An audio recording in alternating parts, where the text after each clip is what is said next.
if you look at the internal components of any of the major timing systems that are out there, or if not all, most of the timing systems that are out there, you'll see that you're paying $12,000 to $26,000 or more for equipment that you can buy yourself for often less than $3,000, but usually less than $4,000. And so the manufacturers of those equipment are usually Motorola, Alien, or Penge. And so my software works with most, if not all, of the popular models that those other companies use. There's a full list of compatible models in the help menu of the software. I personally recommend using Motorola readers. In my opinion, they offer the best value, the highest performance for the lowest cost, and I feel like they're also the most reliable.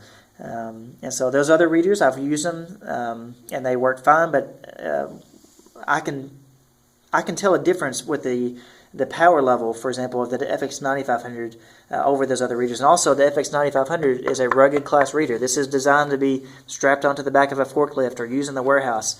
And so it is semi-outdoor use. If you were to get a little rain on this, I wouldn't worry about it. To be honest, I really think you could drive your car over this and not hurt it. This is super heavy and it is super strong. And so it's the only reader I've tested where there does appear to be a noticeable difference in performance. Now, it is not something where, even if you had an Alien or a Penge or even the 74/7500 by Motorola here, those are strong enough that I feel you will not desire more power, but you will notice more power with these.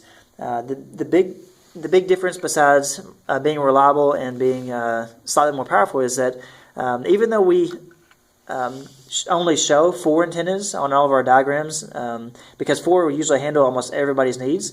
I like the fact that you have 8 ports, so if you ever needed to expand, you can, without having to buy a whole other reader and different things. And so with this, you can time a greater coverage area using just one reader, or you can do like one of my customers does, at least one. He uses 4 antennas for the panel antennas like we recommend, and he uses 2 or 3 others for his mat antennas. Now, I don't recommend mat antennas if that's all you're going to use. It's just mats, but I don't think it's a bad idea if you. I don't think it's necessary, but I don't think it's a bad idea if you wanted to add on extras. So. But anyways, as for the other readers, the FX7500 or 7400, that is designed to be more of a retail use. It's designed to be pretty, but it's also plenty strong. So I've used it, if not most of the time, I've used it at a lot of races. And the only reason I use it possibly most of the time is because my head timer usually has my 9500. Now we have multiple now of everything now, but most of the time I've just grabbed this one. And so the FX9500/7400 worked great. When the 7500 was announced, of course, there was all kinds of specs and stuff that looked pretty inspiring about how great it was going to perform. And in a real-world test, though, I couldn't notice any difference in performance with this over the 7400. Now, I know it's got more internal memory, which my software doesn't use. It simply gets the data from the reader the moment the reader gets it. And so some of the things that, I haven't noticed any difference. So if you do plan on buying the reader yourself online instead of through us, and you see a good deal on the 7400, and you worry about its performance, I would have no problem. In fact, whenever I have a 7400 and a 7500, when I go to grab a reader, I don't even pay attention to which one it is. I just grab one. So both of those work great. The other reader we recommend is the TR200. We actually recommend, no matter which one of these you buy, that you add on a TR200. And the reason why is because it is USB powered. So unlike the bigger readers, it does not require a dedicated power source. And so as long as your laptop has battery, you have a timing system in place. And so the thing is, it reads out reliably about 6 feet from its antenna if you're using one of those panel antennas, which, by the way, it can use the same panel antenna as these do. But because it's not as strong, it kind of gets flooded out while these are going. But if something crazy happens and you lose power to your finish line or your reader goes out, which, hopefully it won't, but and these are very reliable readers, by the way, so the odds of that happening are very small. But if something does happen, as a hired professional, you should have a backup plan.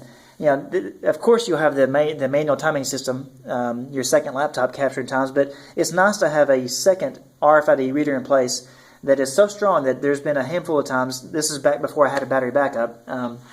When I first started timing, I had at least 2 times, and I think 3, where someone unplugged my power cord like going to the nearest bathroom, whatever, and I didn't even know it because the TR200 was doing such a good job. Now, this was before I had TV displays and all that stuff I've got now, but so the TR200 is extremely reliable, very good reader, and another good thing about it, the reason why I've got two here, is it comes with a little bumblebee antenna. And so if you were to try to program tags with your big readers, which it can do with no problem, but the issue is with the antenna.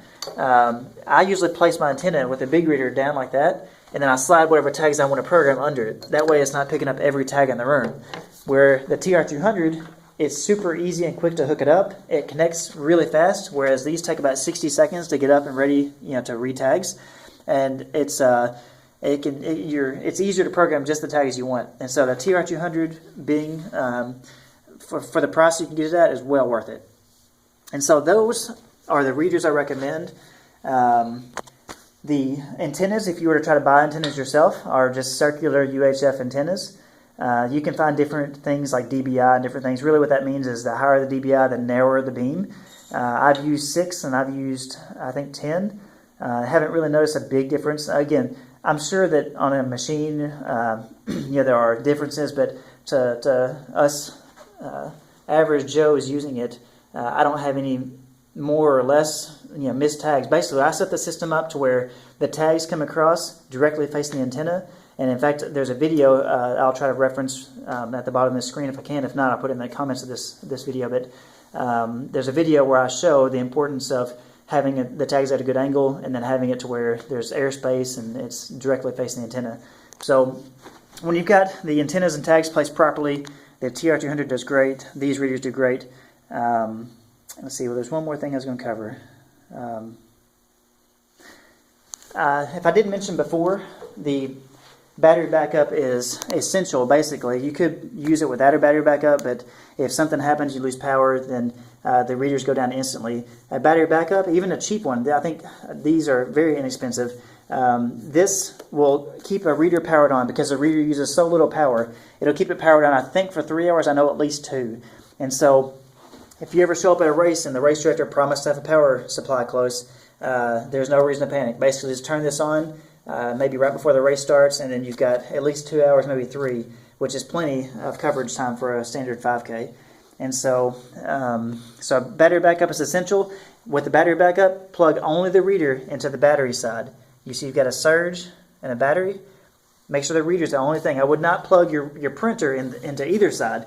The only reason why is because it sucks so much juice out at one time that it could short out your battery backup and cause it to shut down. And so what I usually do is plug my battery backup into my power strip and plug everything else in the power strip except for the reader. And so that's the essentials with that. We covered the... and one thing too I'll cover is with the tripods. I've seen people that put the tripod legs to where they're...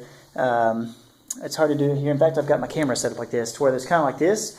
You want your legs to be spread out wider. That way, in a high wind, your tripod's not going to blow over. And the tripods we sell, there's 2 different kinds we sell. They have a little hook at the bottom, so if you ever wanted to hang a weight, which I've never needed to, with this wide of a base, they've never blown over. And we're here in the flatlands of Arkansas and the Delta, so wind gets pretty high, but we haven't had an issue.